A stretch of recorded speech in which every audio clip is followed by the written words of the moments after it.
Le jardin des trains ardéchois à Soyons, c'est beaucoup plus qu'une lubie d'amateur de chemin de fer électriques. Imaginez-vous une maquette géante représentant une partie du département de l'Ardèche sur 2800 mètres carrés avec 900 bonsaïs et 1000 figurines. Le tout sillonné par près d'1 kilomètre de rails.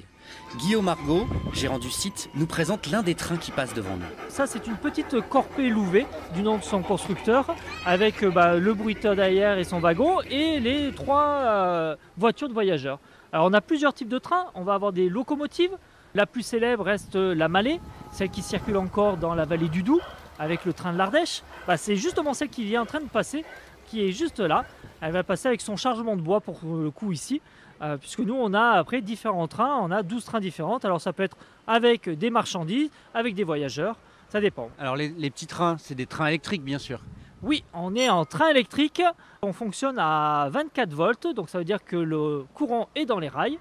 On a un automate qui va gérer la circulation des trains, c'est-à-dire que le matin, moi je vais donner les informations et les ordres, et après à lui l'automate de gérer le nombre de trains que je lui ai donné. Alors est-ce que vous pouvez nous montrer un de ces fameux paysages qui représentent l'Ardèche ? Je pense que le plus emblématique, on va descendre jusqu'à la vallée de l'Ardèche et voir le pont d'Arc. Allons-y. Là, on descend déjà, puisque nous, on a représenté l'Ardèche et le parc a un peu la même forme géographique que l'Ardèche. Donc là, on va descendre le Rhône.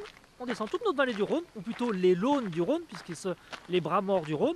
On va retrouver la péniche. Alors, bien sûr, les enfants, ils vont remarquer en priorité les grenouilles et les poissons. D'ailleurs, les poissons qui ne sont même pas venus par nous, puisque nous on n'a pas posé de poissons là, mais ils sont venus par les hérons qui vont pêcher dans le Rhône, qui ramènent ici des œufs et qui déposent les œufs dans notre petit Rhône à nous.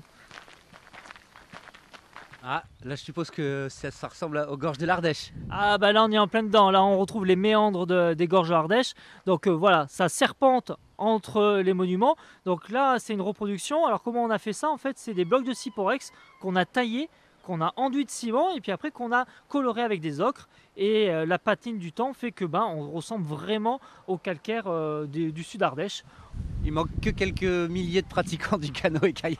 Les canots et kayaks, on va les voir juste après sous le pont d'Arc, ils sont là. Là au passage vous allez peut-être entendre un petit peu de bruit juste dans cette caverne. Alors là c'est la grotte Chauvet qui a été représentée à l'intérieur de cette grotte. Et voici le pont d'Arc qui se dévoile. Alors on voit bien nos petites rivières avec les petits rapides, les canoës.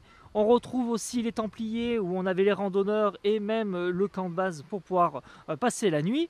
Et sous le pont d'Arc, vous avez les baigneurs qui vous attendent. Vous pourrez aussi admirer les miniatures de la cascade du Répic, du lac d'Issarlès ou encore de la source intermittente de Vals-les-Bains et son geyser. Le jardin des trains ardéchois à Soyons est ouvert tous les jours jusqu'à la fin du mois d'août de 10h30 à 19h.